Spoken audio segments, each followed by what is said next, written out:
네, 북한이 북미 정상회담에서 비핵화 문제를 논의할 의향이 있음을 직접 전달했습니다. 여기에 트럼프 미국 대통령이 북한 김정은 위원장과 다음 달 말 또는 6월 초에 만날 것이라 밝혀서 북미 정상회담이 가시화되는 모습입니다. 네, 정치부의 이봉석 기자 나와 있습니다. 어서 오십시오.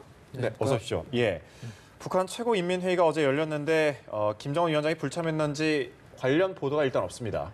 네, 그렇습니다. 일단 명단에 없습니다. 예. 그래서 이제 그 불참했을 가능성이 큰 것으로 보이는데 혹시 또 이제 또 추가 보도가 후속 보도가 나오면 참석했을 가능성도 있어서 뭐 완전히 배제할 수는 그런 없는 상황입니다. 예. 네. 최고인민회의는 우리의 그 정기 국회격에 해당이 되는 거고요. 그래서 이제 그 2012년의 경우에 그 북한이 헌법 서문에 핵 보유국임을 명시를 했었거든요. 그래서 이번에는 이 비핵화와 관련한 어떤 입장이 나오는 게 아니냐라는 어떤 기대가 있었는데 그건 일단 현재 없었고 내용을 살펴보면 뭐 국가 예산 보고 이 정도 수준에 이제 머물러 있었습니다.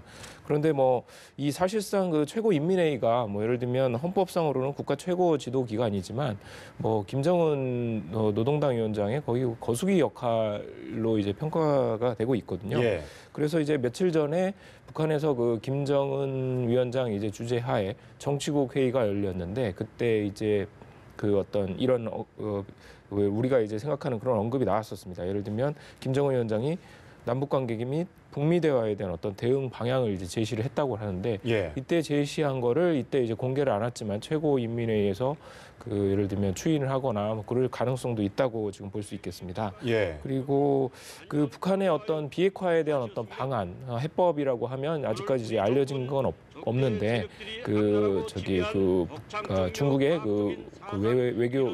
외교부가 밝힌 바에 따르면 북한은 이제 단계적 동시적 해법을 지금 선호하는 것으로 그렇게 알려져 있는데 예. 이게 결국에는 그 어떤 그 의도는 뭐냐면 이 어떤 비핵화의 단계, 예를 들면 뭐 신고를 하고 동결을 하고 그다음에 나중에 완전히 폐기할 때 이 단계별로 다 나눠서 뭔가 이제 그 반대급부를 얻으려는 거 아니냐 어떤 그런 지금 분석이 나오고 있습니다. 네, 이런 북한의 단계적, 동시적 비핵화 합의 방안에 대해서 미국은 거부의 입장을 밝혔다면서요? 네, 그렇습니다. 그 미국 국무부하고 그다음에 백악관 모두 거부 입장을 밝혔는데 미 국무부 대변인 같은 경우에는 북한이 시간을 보는 협상에 관심이 없다 이렇게 얘기를 했고 북한이 비핵화할 때까지 최대 압박을 가하겠다 이렇게 얘기를 했는데 그 시간을 보는 협상이라고 이제 얘기를 한 거에 어떤 배경에는 아무래도 2000년대 육자회담이 이런 걸 좀 염두에 둔 발언으로 보입니다.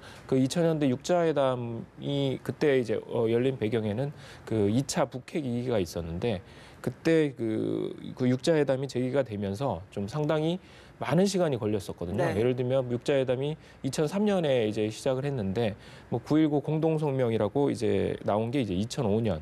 그러니까 2년 정도의 시간이 걸렸고 그때는 또 9.19 공동성명에는 어떤 구체적인 이행 조치에 대한 어떤 시간도 없었습니다. 그래서 이제 추가적으로 예를 들면 2.13 합의 그다음에 13 합의 이런 식으로 이제 후속 합의가 계속 나왔었는데 거기에는 이제 시기가 구체적으로 못 박혀 있었고 그런데 중간에 또 북한이 1차 핵실험을 하는 2006년에 1차 핵실험을 하는 일도 있었고 결과적으로는 북한의 어떤 핵폐기라든지 이런 걸 이끌어내지 못해서 예. 결국에는 육자회담도 이제 지금 상당히 상당히 오랜 기간 지금 열리지 않고 있는데 이런 걸 좀 염두에 두고 있어서 결국에는 오랜 시간 육자회담처럼 시간을 많이 끌었지만 결국에는 결과적으로 남는 건 아무것도 없고 그런 상황을 지금 미 국무부는 지금 염두에 둔 것으로 보이고요. 그래서 지금 나오고 있는 얘기가 미국은 원샷딜 그리고 또 뭐 그랜드 바겐 이런 얘기도 나오는데 일괄 타결입니다. 그러니까 이 어떤 처음의 단계부터 그다음에 핵 동결, 폐기까지 이런 어떤 일련의 순서들을 다 일괄적으로 그 안에 타임테이블을 만들어서 일괄적으로 타결하는 방안을 지금 미국은 생각하고 있는 거 아니냐 그런 얘기가 지금 나오고 있습니다. 그렇군요. 저희가 이제 대담 전에 앞서 보도해 드렸었는데 정의용 청와대 국가안보실장이 비밀리에 미국 워싱턴 DC를 방문했습니다. 그리고 또 미국 백악관이 현지 시간으로 12일 그러니까 회동을 한다는 사실을 공식 확인했네요. 네, 그렇습니다. 예. 원래 원래 오늘 그 회동을 하기로 했었는데 예. 그 일단 정영 실장이 이제 극비리에 이제 방미를 해서 미뤄졌죠. 그런데 예. 그래서 미뤄졌습니다. 그 지금 시리아 문제를 이제 논의하기 위해서 워낙 이제 정신이 없기 때문에 예. 볼턴이 또 지금 취임한 지 업무를 시작한 지 지금 얼마 되지 않기 때문에 며칠 뭐 이틀 정도인가요? 이틀 정도밖에 되지 않았기 때문에 아무래도 시간이 나지 않고 있는 그런 상황이고 그리고 또 이번 어떤 회동의 어떤 목적이라고 할까요? 그런 거는 이제 그 여러 가지가 이해될 수가 있겠는데 예를 들면 뭐 볼턴이 이제 업무를 시작했기 때문에 어떤 인사차 이제 방문하는 그런 차원도 있을 수도 있고 예. 또 볼턴 같은 경우에는 과거 이제 대북 강경 노선을 취한 것으로 알려졌습니다. 예. 그래서 이제 네오콘의 대표 주자로 지금 알려져 있는데 예를 들면 전에 이제 대북 선제 타격 이런 걸 이제 거론을 하기도 했고 그래서 그 북한 같은 경우에는 볼턴을 그 상당히 이제 싫어한다는 그 느낌을 받을 정도로 상당히 매체에서 그 막말을 퍼붓기도 하고 그래서 아무래도 좀 그 우리나라 입장에서는 지금 어떻게 보면 중재자의 입장에서 나서고 있는데 이런 게 좀 그 약간 우려스러울 수도 있거든요. 그래서 좀 볼턴을 미리 만나서 어떤 그 북미 정상회담이 이루어지기 전에 볼턴이 어떤 생각을 가지고 있는지 그 예를 들면 볼턴 같은 경우에는 취임 전에 그 과거에 자신이 했던 말은 다 잊어달라는 그런 얘기를 했었거든요.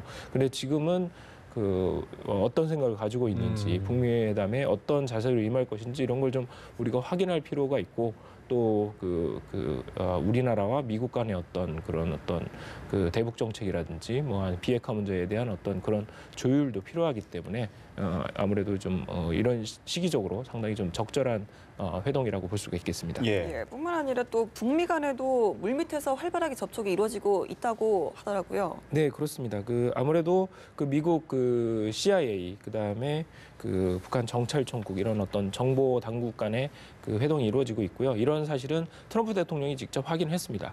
그리고 또 그동안에 이제 볼턴의 업무 시작을 전후로 해서 예. 전에 이제 회의론이 많이 나왔었거든요. 예를 들면 북미 정상회담이 열릴 거라고만 이제 개략적으로 이제 협의를 했는데 트럼프 대통령 같은 경우에는 시기적으로 이제 못 박았습니다. 예를 들면 다음 달 말이나 아니면 6월 초에 예. 김정은 위원장을 만날 예정이다 이런 식으로 얘기를 했고 그래서 좀 아무래도 이런 연급 자체가 북미 간의 물밑에서 많이 지금 대화가 오가고 있기 때문에 이런 얘기를 할 수 있는 게 아닌가라는 그런 지금 관측이 나오고 있고요.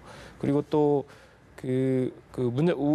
청와대 같은 경우에도 이런 어떤 반응에 대해서 상당히 좀 긍정적으로 해석을 하고 있습니다. 예를 들면 트럼프 대통령이 이 시기를 언급하니까 또 김정은 위원장 같은 경우에는 그동안 한 번도 거론을 하지 않다가 북미 대화, 그러니까 북미 정상회담이라고 얘기하지 않고 북미 대화라고만 언급을 했는데 이렇게 얘기를 한 걸로 봐서 뭔가 좀 서로가 이제 북미 양국 지도자들이 약간 한 걸음씩 이제 앞으로 나아가는 그런 상황이 예. 되고 있는데 여기에 이제 우리 문재인 대통령도 그러니까 예를 들면 어제 열린 남북 정상위원회 준비위원회 이제 회의에 참석을 해가지고 지금 상당히 이런 움직임 자체를 상당히 좀 긍정적으로 평가를 하고 있는 그런 상황입니다. 예.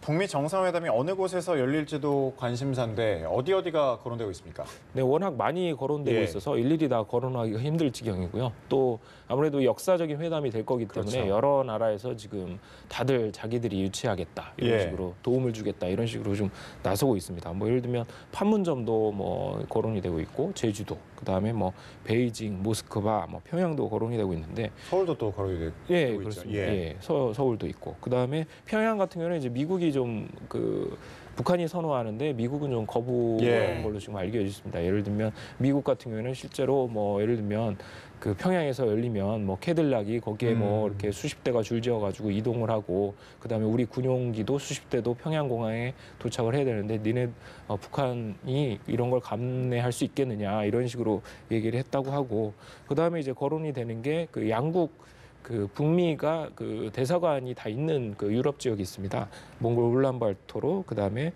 스위스 제네바, 스웨덴 스톡홀름 이런 중립적인 지역이 있는데 그리고 예를 들면 각각에 대한 어떤 약간 장점이 있습니다. 예를 들면 몽골 같은 경우에는 김정은 위원장이 열차로 이동할 수 있는 그런 어떤 지역이고 그다음에 제네바 같은 경우에는 김정은 위원장이 유년 시절에 유학을 했던 곳이고 그다음에 스톡홀름은 북미 간 1.5트랙 그 접촉이 자주 이루어졌던 그런 장소이긴 한데 또 다른 변수가 뭐냐면 어제 그 외신에도 나왔는데 김정은 위원장이 전용기입니다. 근데 전용기가 워낙 낡아가지고 그 어떤 비행 거리가 이제 많이 되지 않는다고 지금 얘기가 나오고 있거든요. 예. 그래서 유럽까지 가기에는 좀 상당히 좀 어려운 상황이고 그래서 지금 나오고 있는 얘기가 그 동남아에도 그 어떤 중립적인 지역을 이제 찾을 수가 있는데 그 예를 들면 북미 간의 어떤 공간들이 동시에 이제 개설된 그런 장소들이 있는데 여기에서 또 열릴 가능성도 좀 큰 거 아니냐 지금 이런 얘기가 나오고 있습니다. 예, 이 일본 패싱 우려 속에 이제 고노다로 외무상이 방한을 했는데 강경화 외교부 장관과 이야기를 나눴다고 하는데 어떤 얘기가 오갔을까요? 네, 일단 그 고노 외무상이 방한한 것 자체는 지금 아베 총리의 어떤 의중이 많이 반영됐다고 합니다. 예를 들면 아베 총리 같은 경우에는 지금 상당히 이제 지지율 급락으로 이제 곤욕을 받고 있고 거기다가 이제 지금 한반도 대화 과정에서 소외되는 그런 상황이거든요.